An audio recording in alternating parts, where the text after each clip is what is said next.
आंवला नवमी कार्तिक मास के शुक्ल पक्ष की नवमी को पड़ती है।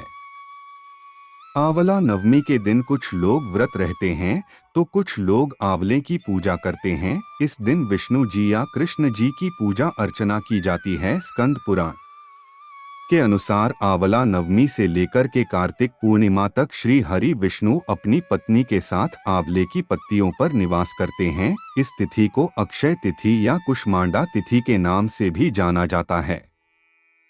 इस दिन आंवले की पूजा करने से अनेक फलों की प्राप्ति होती है। इसे अक्षय नवमी के नाम से भी जाना जाता है। ऐसा माना जाता है जिस तिथि के आगे अक्षय लग जाती है वह तिथि शास्त्रों में बहुत महत्व रखती है।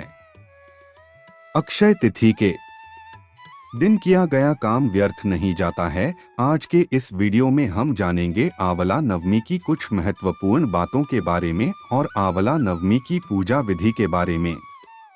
मित्रों, आंवला नवमी के दिन आंवले के वृक्ष की पूजा की जाती है। अक्षय नवमी या आंवला नवमी का शुभ मुहूर्त इस साल 2023 में 21 नवंबर को सुबह 3:16 से शुरू होकर के 22 नवंबर रात्रि 1:09 पर समाप्त होगा। 21 नवंबर को आंवला नवमी का शुभ समय 6:48 से 12:07 तक रहेगा। इस समय आप आंवले की पूजा कर सकते हैं।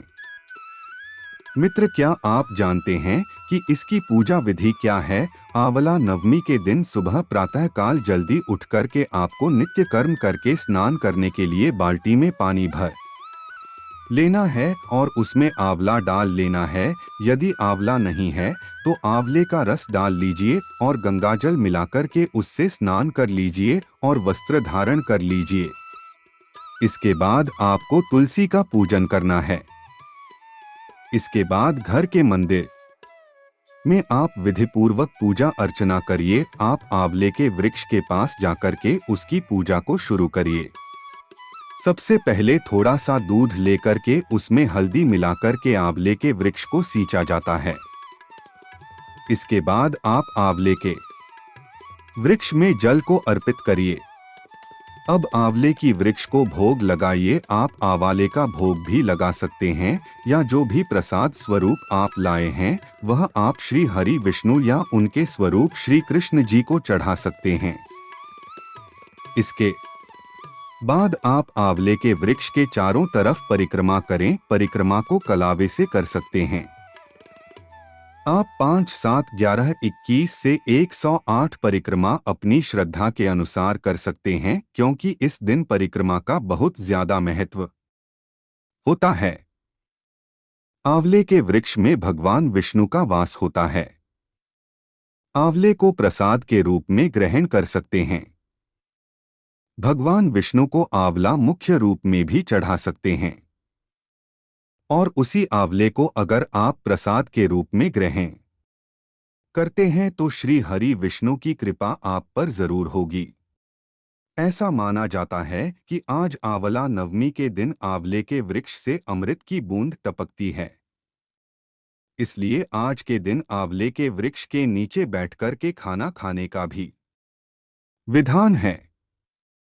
और आज ही के दिन लक्ष्मी जी ने श्री हरि विष्णु और महादेव जी को आंवले के वृक्ष के नीचे भोजन कराया था। तभी से यह परंपरा चलती है कि आंवला नवमी के दिन आंवले के पेड़ के नीचे भोजन करने से अच्छी सेहत प्राप्त होती है। आंवला नवमी के दिन है भगवान विष्णु ने कुष्मांड राक्षस का वध किया था, इसलिए इस तिथि को कुष्मांडा नवमी के नाम से भी जाना जाता है। आज के दिन कुष्मांड अर्थात कद्दू का भी दान किया जाता है।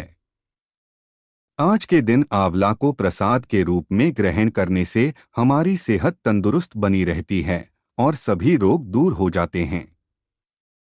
आइए जानते हैं कि आंवला नवमी के दिन किस बात का ध्यान रखना चाहिए। मित्रों, आंवला नवमी के दिन आंवली के पेड़ से जिसकी आप पूजा कर रहे हैं उस पेड़ से आपको पत्तियां या आंवला को नहीं तोड़ना चाहिए। इस बात का आपको विशेष ध्यान रखना चाहिए। आंवला नवमी के दिन वस्त्र दान या सुहाग का सामान दान कर सकते हैं। आज के दिन आंवले का भी दान किया जाता है। आंवले को आज के दिन स्वर्ण के समान माना जाता है।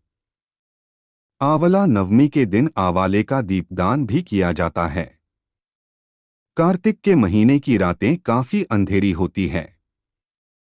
इसी कारण इन रातों को प्रकाश में करने के लिए दीपों का दान किया जाता है, अर्थात जोधपुर प्रचलित किए जाते हैं। इसीलिए कार्तिक महीने में दीपदान का काफी अधिक महत्व होता है। तुलसी दीपदान का 365 बातियों का विवरण और अनेक दीपदान कार्तिक माह में किया जाता है। शाम के समय में आंवले के पेड़ के नीचे 5, 7 या 11 दीपक जलाना चाहिए और कनकधारा स्तोत्र का पाठ करें। इससे आपको विष्णु जी की कृपा प्राप्त होगी।